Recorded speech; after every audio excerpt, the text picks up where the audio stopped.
Hello everyone, कैसे हैं आप सब लोग। आई होप आप लोग अपने घरों पे सेफ होंगे। आज हम जिस टॉपिक पे बात करने जा रहे हैं वो है हमारा lecture number 7 circle and its chord के बारे में, जो आपका एग्जाम है वीएलडब्ल्यू पंचायत सेक्रेटरी में। उसमें आपके सिलेबस में ये चीज मेंशन की गई है। तो मैंने आप लोगों को कहा है इस चैनल पे आप लोगों को हर एक चीज के बारे में पढ़ाया जाएगा। एक बार ही लेक्चर स्टार्ट करने से पहले नजर डाल देते हैं हम लोग सिलेबस के ऊपर। अभी तक हम लोगों ने जो ये लेक्चर सीरीज शुरू करी थी, मैंने आप लोगों को triangle and its various kind of centres, congruence and similarity of triangle करवा दिया है। इसका अभी आपको एक ही प्रैक्टिस सेट जो है वो अवेलेबल हुआ है यहाँ पे, लेकिन इसका मतलब ये नहीं है कि आपको प्रैक्टिस सेट और नहीं मिलेंगे। 6 जुलाई तक आप लोगों के फॉर्म फिल करने की डेट है। तब तक मैं आपको 70 to 80% आपका सिलेबस जो है इस पर्टिकुलर सेक्शन का ये खत्म करवा दूंगा। उसके बाद जो हमारा पेपर तक का टाइम होगा उसमें आप लोगों को सिर्फ प्रैक्टिस सेट ही मिलेंगे। साथ ही साथ आपको एक और चीज बता दूं, जो हमारी ट्रिपल एस की ऐप है जिसमें आप लोगों को ये पूरा कोर्स, जिसमें आपको सारी सेक्शन जीके, कंप्यूटर, इंग्लिश और ये जितना भी है क्वांट, रीजनिंग, सब मिल जाएगा। होगा क्या, आप देखो कई चीजें क्या होती हैं, मैं यहाँ पे चीजें आपको सॉल्व करके दूंगा, आप लोग सॉल्व करेंगे, देखेंगे, समझ आएगा, सब कुछ सही होगा। लेकिन अब होगा क्या, मैं आपको बता दूं, इसमें इस पूरे कोर्स में आपको video lectures, mock test, notes, MCQ series तो मिल ही रही थी, लेकिन अब इस पे हम लोग एक नई चीज ऐड करने जा रहे हैं जो कि होगा टॉपिक टेस्ट। अब टॉपिक टेस्ट में क्या चीज होगी, टॉपिक टेस्ट में आपको हर एक जो सेक्शन है उसका जो भी टॉपिक है उस पे आपको एमसीक्यू सीरीज टेस्ट की फॉर्म में मिलेंगे, जिसको आप लोग बैठेंगे, टाइमर होगा, आप लोग देखेंगे कितने आप लोग सॉल्व कर पा रहे हैं। जो नहीं कर पाएंगे नीचे एक्सप्लेनेशन होगी, समझ लेना। और रीजनिंग क्वांट की अगर मैं बात करूं, जो सबसे ज्यादा आप लोगों की प्रैक्टिस डिमांड करेगी, इसमें आप लोगों को 2 तरीके से मिल जाएगा। इसमें आपको पूरा का पूरा प्रैक्टिस पेपर भी मिलेगा, जिसको हम लोग सेक्शनल टेस्ट कहते हैं। प्रैक्टिस पेपर आपको मैं अपने एंड से कोशिश करूंगा 10 से 15 प्रोवाइड करवाने की, और ये सभी आपको एक कोर्स में मिल जाएगा, जिसकी टोटल कॉस्ट है इस समय 500 रुपए, जो पूरे JNK में सबसे कम है। हाँ, ये चीज कर क्यों नहीं है, ताकि आप लोग अपने घर पे बैठ के ही तैयारी करते रहे। आपको कोई ज़रूरत नहीं है कि आप लोग किसी और डिस्ट्रिक्ट में जाएं, कोचिंग ज्वाइन करें, और कोई ज़रूरत नहीं है 40 से 50 हज़ार रुपये पेपर में खर्च करने के लिए। ये सारी चीज़ें आप लोगों को हम लोग आपके घर पे ही प्रोवाइड कर देंगे 500 रुपये में। अभी शुरुआत है, फॉर्म फिल होना अभी बस स्टार्ट ही हुए हैं, तो इसको कोशिश हम लोग ये करेंगे कि इस लेवल पे लेके जाए। अभी तक जो हम लोगों ने JKPSI में भी काफ़ी एफर्ट किया था, लेकिन कुछ अभी यहाँ पे चीजें चल रही हैं, बच्चे बहुत डिस्ट्रैक्ट थे, तो अब मैं आपसे रिक्वेस्ट कर रहा हूँ कि अब पूरा फोकस तैयारी पे। 6 जुलाई तक टारगेट ये रखना है कि हम लोग मैक्सिमम अपना सिलेबस खत्म करके फिर सीधा प्रैक्टिस सेट पे जाएंगे, क्योंकि सर्कल और ट्रायंगल के क्वेश्चंस मिलते जुलते हैं। तो चलिए शुरू करते हैं आज की क्लास बिना ज़्यादा टाइम वेस्ट किए। आज मैं आपको सिर्फ बेसिक सर्कल क्या होता है उसके बारे में बताऊंगा, और कॉर्ड्स की थोड़ी सी प्रॉपर्टी डिस्कस करेंगे। ट्रायंगल आप लोगों का ऑलमोस्ट थ्योरेटिकल पार्ट सारा कवर हो चुका है, प्रैक्टिस हम लोग सर्कल और ट्रायंगल की अब एक साथ करेंगे। तो चलिए शुरू करते हैं आज की क्लास को। सबसे पहली चीज आप लोगों को पता होना चाहिए कि सर्कल क्या होता है। आप लोगों ने देखा होगा बचपन में, इनफैक्ट आजकल तो फर्स्ट सेकंड के बच्चों को जो शेप्स कराई जाती है उसमें सर्कल बता दिया जाता है कि सर्कल होता क्या है। मैं आपको एक बार जल्दी से यहाँ पे क्विक ये बता देता हूँ सर्कल क्या होता है। मान लीजिए कोई भी इस तरीके की 2D फिगर जो है, इसे हम कहते हैं सर्कल। अब एक और चीज आप मेरे को बताओ, 2 डायमेंशनल में तो सर्कल हो गया, अब 3D की अगर मैं बात करूँ तो उसमें हम इस सर्कल को क्या कहते हैं, अब ये बताइए। 2D में सर्कल हो जाता है, 3D में क्या। अब 2D और 3D फिगर्स में क्या फर्क है। 2D वो फिगर्स है जो हम लोग अपने पेन और पेपर पे पेन के साथ पेपर पे ड्रॉ कर सकते हैं। 3D फिगर्स हम लोग जो अपने आंखों से देखते हैं, जो आप देखते हैं जैसे कि कोई बॉल हो गई, स्फेरिकल शेप हो गई, इन सब में। अब यहाँ पे थोड़ा सा ध्यान से समझिएगा, चीज़ें आपको समझ होगी। हर एक सर्कल का एक सेंटर होता है, और हर एक सेंटर से जो भी चीज़ इसके सरकमफ्रेंस पे मिलती है तो उसको हम लोग क्या कहते हैं, उसको हम लोग कहते हैं रेडियस। ये बिल्कुल बेसिक है, ये आप लोगों को सभी को पता होगा। अब रेडियस हम लोगों ने को पता है क्या होती है।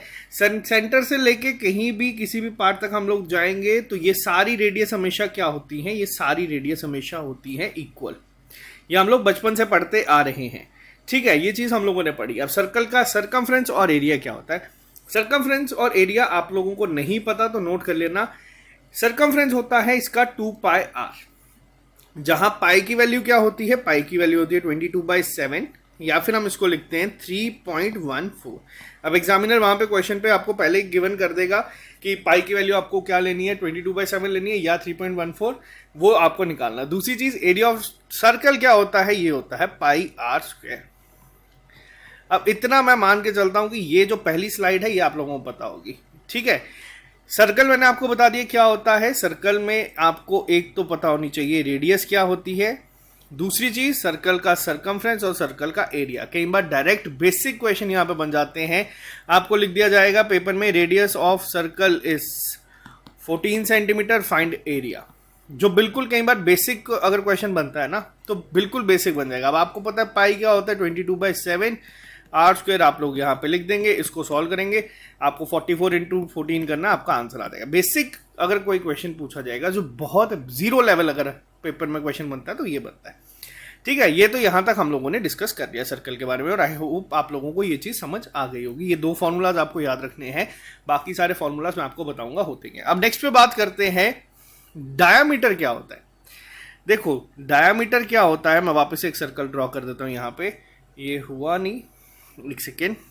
मान लीजिए ये आपका एक सर्कल है कोई, ठीक है। यहां पे जो भी सेंटर से 2 रेडियस मीट करती है, मान लीजिए ये आपका सेंटर है, ये आपकी रेडियस है, ये आपकी रेडियस है। अब 2 क्वेश्चन कई बार बनते हैं। अब आपको सर्कल के डायमीटर से पहले मैं बताता हूं कॉर्ड क्या होती है, जिसको टॉपिक को हम लोग आज यहां पे डिस्कस करेंगे। जब कभी भी सर्कल पे 2 पॉइंट्स कहीं पे मीट करते हैं, अब मान लीजिए एक पॉइंट आपका ए है, ये पॉइंट आपका एक बी है, इनको अगर मैं यहां से मिलाऊंगा तो ये जो पॉइंट है या ये जो लाइन है इसे हम क्या कहते हैं, इसे हम कहते हैं कॉर्ड। ठीक है, अब ये पॉइंट आपका जरूरी नहीं है यहीं पे हो। मान लीजिए एक पॉइंट आपका यहां पे है, एक पॉइंट आपका यहां पे है, हम इनको अगर मिलाएंगे तो ये भी क्या कहलाई जाएगी, ये भी कहलाई जाएगी आपकी कॉर्ड। अब एक पॉइंट आपका यहां पे, एक पॉइंट आपका यहां पे है, इन दोनों को भी मैं अगर मिलाऊंगा तो ये भी क्या होगी, ये होगी आपकी कॉर्ड। यानी कि इन शॉर्ट जब भी कभी आपके सर्कल पे 2 पॉइंट्स को अगर हम एक स्ट्रेट लाइन के साथ जोड़ते हैं, वो क्या बनाती है, वो बनाती है कॉर्ड। फिर वो आप किसी भी तरीके से बना लो। अगर आप लोग मान लीजिए ये मैंने एक बनाई है ए और बी, ये भी आपकी कॉर्ड है। अगर मैं ये बनाता हूं यहां पे तो ये भी आपकी कॉर्ड है। अगर ये मैं एक चीज और बनाता हूं सेंटर से, ये भी आपकी क्या है, कॉर्ड। तो ये आई होप आप लोगों को समझ आया होगा। ये सभी क्या है, ये सभी को हम लोग क्या कहते हैं, सभी आपकी होती हैं कॉर्ड्स। यहां तक आई होप आप लोगों को चीजें क्लियर हुई होंगी कॉर्ड क्या होती है इसके बारे में। अब कई बार क्वेश्चन यहां पे पेपर में डायरेक्ट बनता है कि सर्कल के केस में लॉन्गेस्ट कॉर्ड कौन सी होती है। ये क्वेश्चन एक बार एसएससी में पूछा भी गया है, तो ये आपको बता दूं, ये आपको याद रखना है। लॉन्गेस्ट कॉर्ड क्या होती है आपको पता होना चाहिए। जब भी कभी सेंटर से पास करिए, अब यहां पे क्या है देखो, आप लोग बना के देख लो, मैं यहां पे बना रहा हूं, आप लोग खुद चेक कर लेना सबसे लंबी कॉर्ड ये है या नहीं। फिर यहां से और कम होना शुरू हो जाएगी और यहां आते आते और कम होना शुरू हो जाती है। यानी कि लॉन्गेस्ट कॉर्ड जो होती है वो क्या होती है, वो होती है हमारा डायामीटर। और यहां से ही अब आपको क्लियर हो गया होगा कि डायामीटर क्या होता है। डायामीटर क्या हो गया, जब सेंटर से जाएगा, सेंटर से हमने देखा था ये, अगर हम बात करें एक बारी और क्लियर करके बताता हूं, अगर सेंटर से यहां तक जाता है तो उसको हम क्या कहते हैं, रेडियस। यहां से यहां तक जाएंगे उसको भी हम क्या कहेंगे, रेडियस। तो अगर एग्जामिनर पूछेगा कि डायामीटर किसके बराबर होता है, तो डायामीटर होता है हमारा ट्वाइस ऑफ रेडियस। यहां तक क्लियर है, सारे कंसेप्ट बेसिक ही चल रहे हैं, कोई एडवांस लेवल पे अभी मैं कोई आपको यहां पे चीज नहीं समझा रहा। अभी तक जो चीजें डिस्कस की हैं मैं एक बार फिर से आपको बता देता हूं ताकि आप लोगों को जल्दी ही चीजें रिवाइज हो जाएं। सबसे पहले हम लोगों ने डिस्कस किया रेडियस के बारे में। रेडियस क्या होती है, सेंटर से लेके सर्कल के किसी भी पार्ट तक अगर हम जाएंगे तो उस पर्टिकुलर लाइन को हम क्या कहते हैं, रेडियस कहते हैं। यहां पे भी हम लोगों ने देखा। दूसरी चीज हम लोगों ने देखा सरकमफ्रेंस क्या होता है, सर्कल का सरकमफ्रेंस होता है 2πr।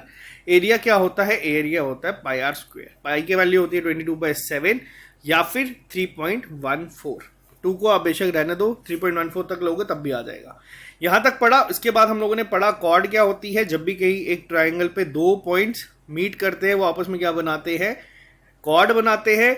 डायामीटर जो होता है वो क्या होती है, वो होती है लॉन्गेस्ट कॉर्ड। यहां तक बेसिक चीजें क्लियर हैं। तो अब एक स्टेप और ऊपर चलते हैं। अभी तक हम लोगों ने क्या डिस्कस किया, अभी तक हम लोगों ने डिस्कस किया रेडियस, डायामीटर, कॉर्ड। अब एक चीज और, मान लीजिए ये एक आपका सर्कल है, ठीक है, मान लीजिए ये एक आपका सर्कल है और ये 2 पॉइंट्स हैं जो कि इस तरीके से, ये सर्कल का ही पार्ट है, ये हमने स्ट्रेट लाइन नहीं जोड़ी। अगर मैं इसको ऐसे जोड़ता तो ये क्या बन जाती है हमारी, ये बन जाती है हमारी कॉर्ड। लेकिन जो यही सर्कल का पार्ट है, इसे हम लोग किस नाम से जानते हैं, किस नाम से डिनोट करते हैं, इसे हम कहते हैं आर्क।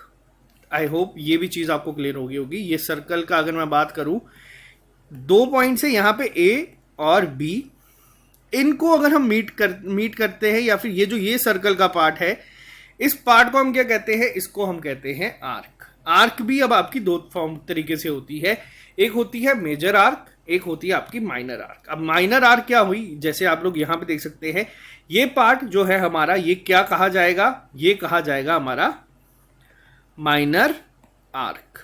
और अगर मैं इस पार्ट की बात करूं, जो ये वाला पार्ट है ऊपर, इस पार्ट को क्या कहा जाएगा उस टाइम पे, इसे कहा जाएगा मेजर आर्क। यहां तक क्लियर है? ठीक है, यही चीज मैं यहां पे भी बनाई है। ये पार्ट होगा, जो सर्कल का पार्ट है, इसे क्या कहा जाता है, इसे कहा जाता है माइनर आर्क। और जो दूसरा पार्ट है यहां से यहां तक, इसे डिनोट किया जाता है मेजर आर्क के फॉर्म में। अब यहां पे डिफरेंस कॉर्ड और आर्क के बीच में आप लोगों को पता चल गया। कॉर्ड क्या होती है, कॉर्ड जब इसको मैं यहीं से जोड़ता तो ये क्या कहलाती, ये कहलाई जाती है हमारी कॉर्ड। लेकिन जो सर्कल का ही पार्ट है, इसे क्या कहा जाएगा, इसे कहा जाएगा arc. Basic language, basic simple C language का यूज कर रहा हूं, सिंपल सी चीजों के तरीके से आपको समझा रहा हूं। अब थोड़ा सा और एक स्टेप ऊपर चलेंगे।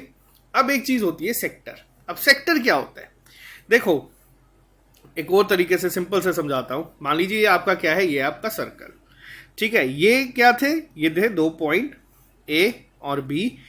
ये जो आपका पार्ट है, ये क्या है आपका, इसको हमने क्या डिस्कस किया था अभी, ये क्या है, ये है आपकी आर्क, और ये है कहीं पे आपका सेंटर। अब मैं अगर इन 2 पॉइंट्स को इसके साथ मिला लूं, सेंटर के साथ, मान लीजिए मैंने यहां पे सेंटर के साथ इसको जोड़ दिया, और मान लीजिए यहां पे मैंने इसको सेंटर के साथ जोड़ लिया। अब जो ये चीज बनी है यहां पे, जो ये चीज हमारी यहां पे बनी है, इस पार्ट को क्या बोलेंगे हम, अब बताइए आप लोग यहां पे।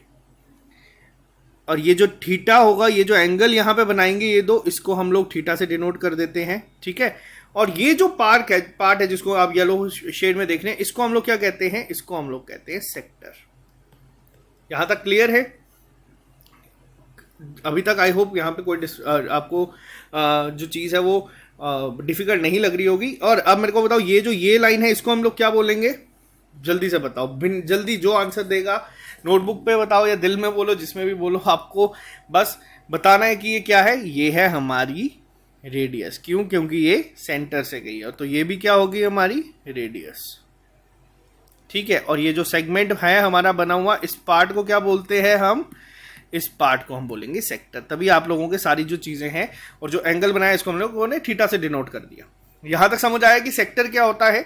सेक्टर मैंने यहां पे आप लोगों को बता दिया। पेपर में कई बार आपसे पूछा जाता है, इसी तरीके से दे दिया जाएगा कि मान लीजिए ये थीटा है, ये एक सेक्टर यहां पे बन रहा है, ठीक है। ये कोई सेक्टर एक बन रहा है, आपको पूछ लिया जाएगा कि इस सेक्टर का एरिया निकालो।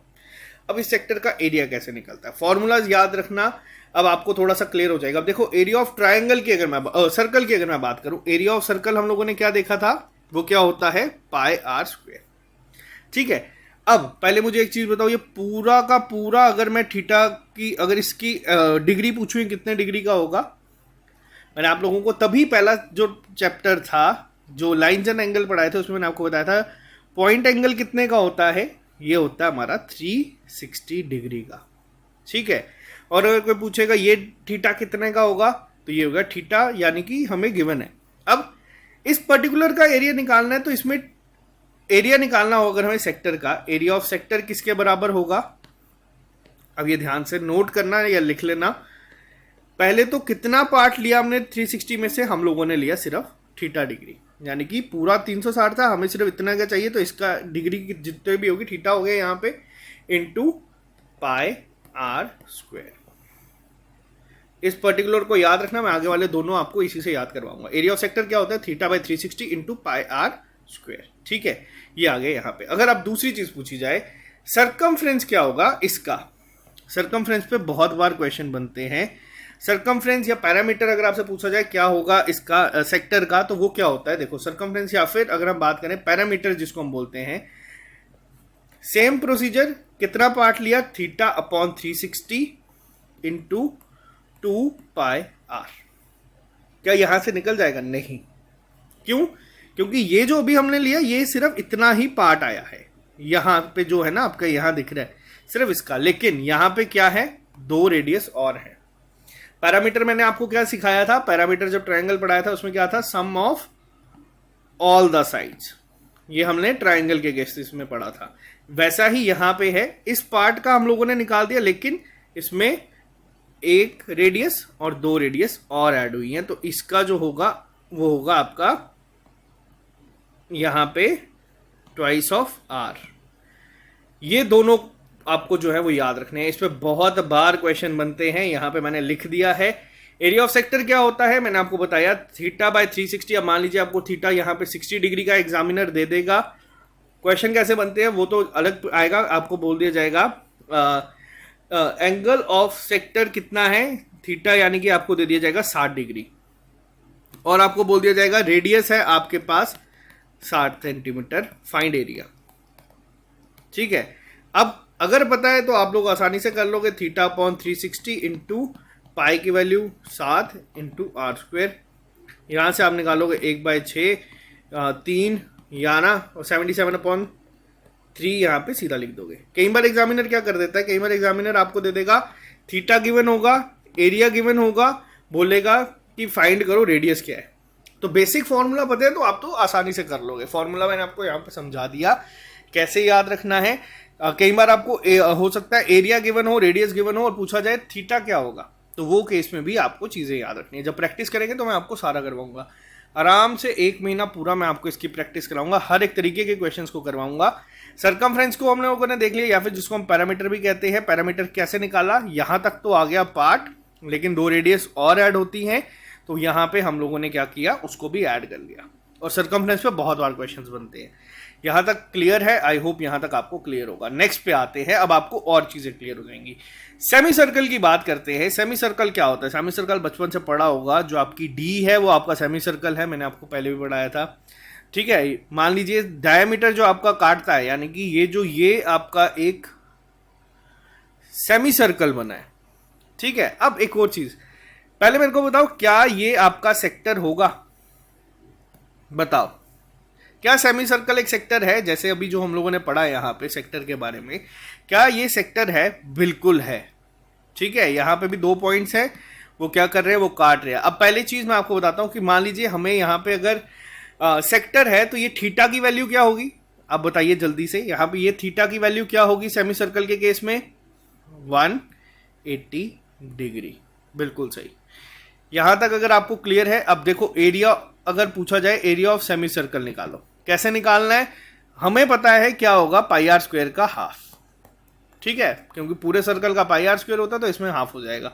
वैसे अगर मैं आपको सेक्टर के फॉर्मूला से निकालूं, यानी कि theta upon 360 into pi r square, तो ये क्या होगा, 180 upon 360 into pi r square, ये क्या हो गया, 1/2, यानी कि एरिया क्या आ गया आपका, पाई आर स्क्वायर बाय 2। ये मैं आपको प्रूफ करके दिखा रहा हूं कि अगर आप एरिया ऑफ सेक्टर ही सिर्फ याद रखोगे तो कर लोगे। वैसे तो ये तो कॉमन सेंस है कि हाफ होगा। यहां तक क्लियर है? यहां तक बिल्कुल क्लियर है।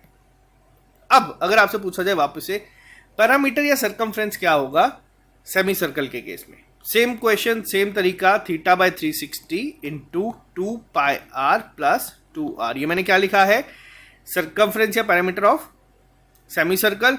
थीटा की वैल्यू क्या हो जाएगी, 180, ये हो गया आपका अपॉन में 2, ये इससे ये क्या, ये आ गया आपका पाई आर प्लस 2r। और ये बिल्कुल यहाँ पे यही है। आपको बस ये याद रखना है, दूसरे फॉर्म में नहीं भी याद रखोगे चलेगा, कई बार क्वेश्चन हमारी चेंज कर देता है एग्जामिनर। तो यहाँ तक क्लियर है?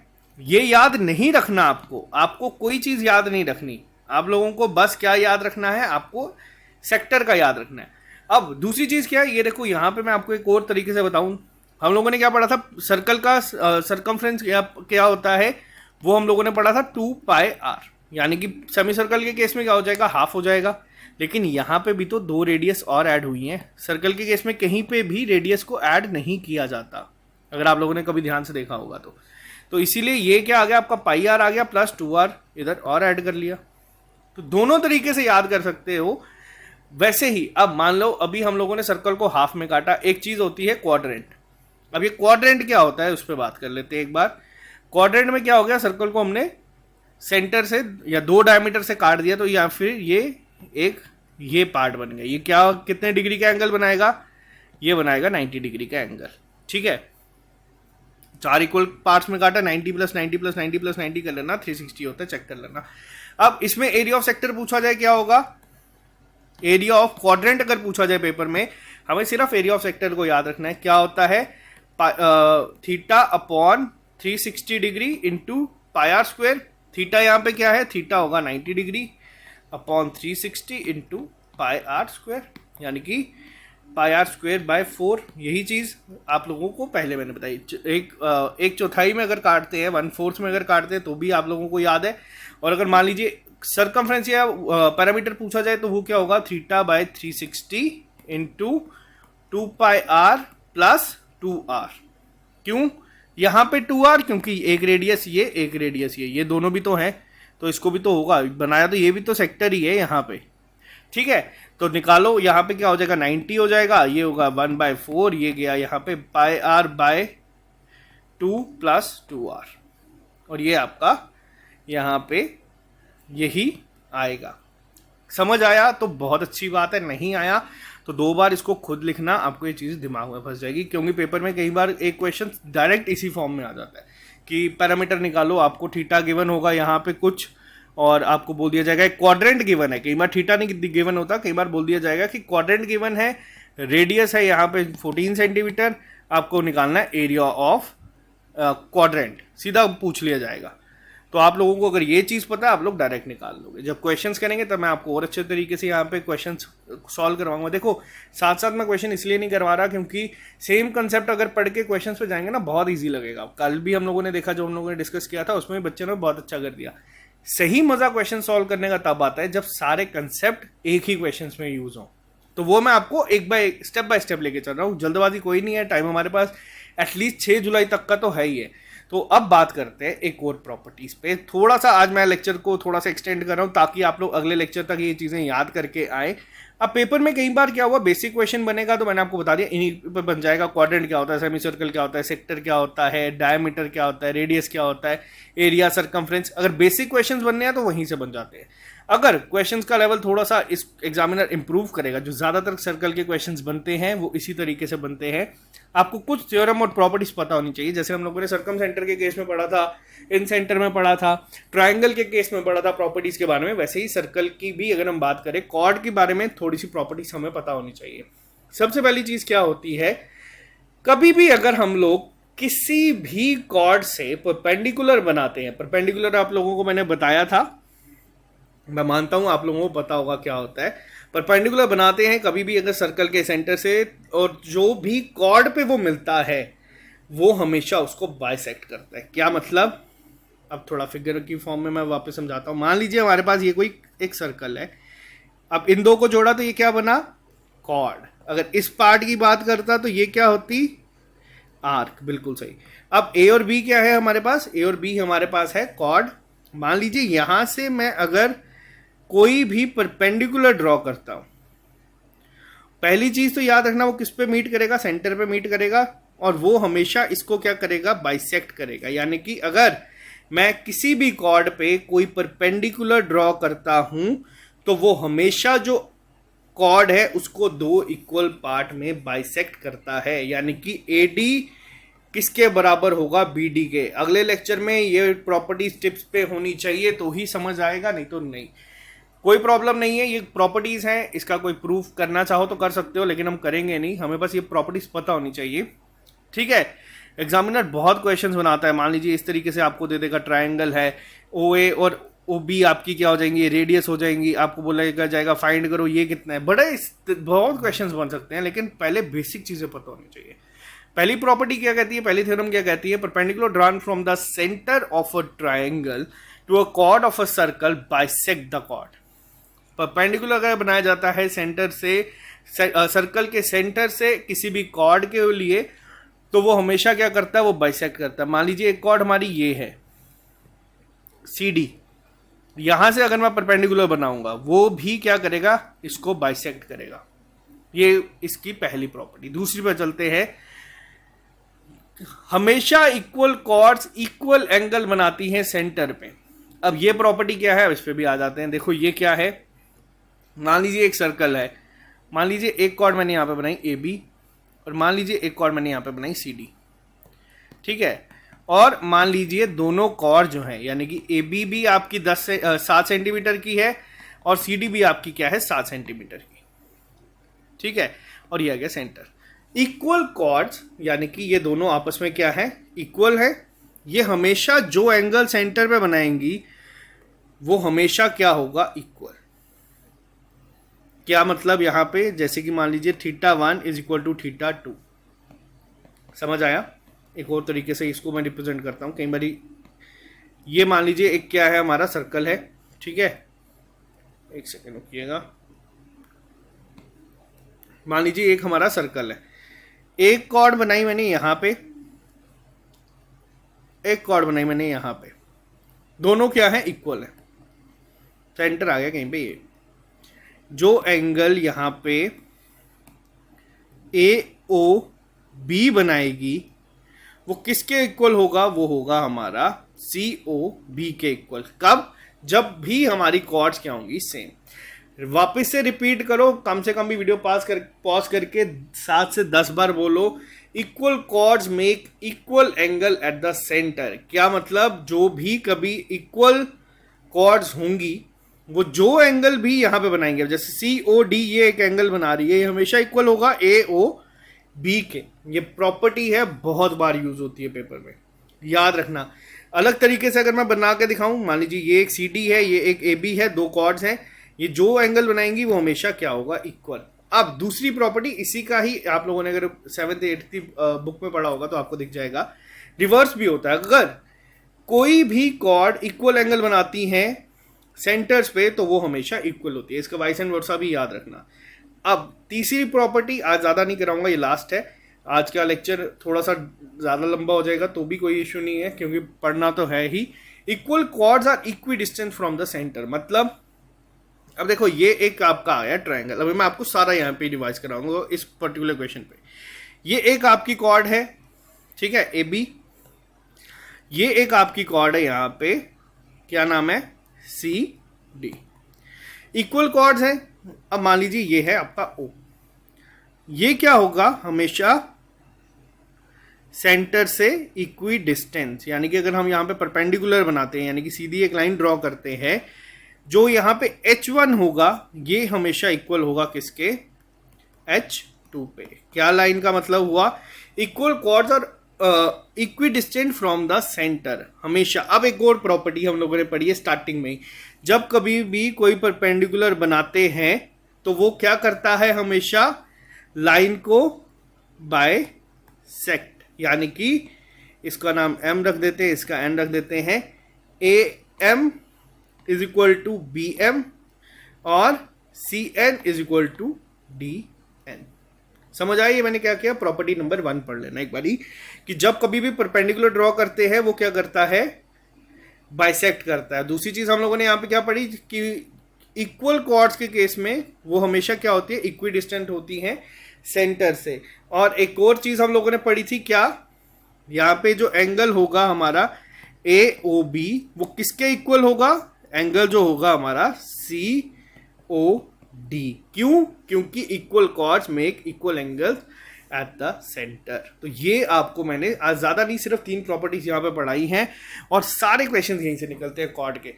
तो आज की क्लास में आप लोगों को जो यहाँ पे चीजें मैंने समझानी थी ये समझा दी हैं। इसके अलावा यहाँ पे चीजें आप लोगों को स्टेप बाय स्टेप बढ़ाऊंगा। सिलेबस में आपके जो लिखा हुआ है, टेंजेंट है, ये बहुत सारी चीजें जो आपके यहाँ पे मेंशन है, उसको हम लोग साथ में करेंगे, तो ताकि हमारा जितना भी ये टॉपिक है ये खत्म हो जाए।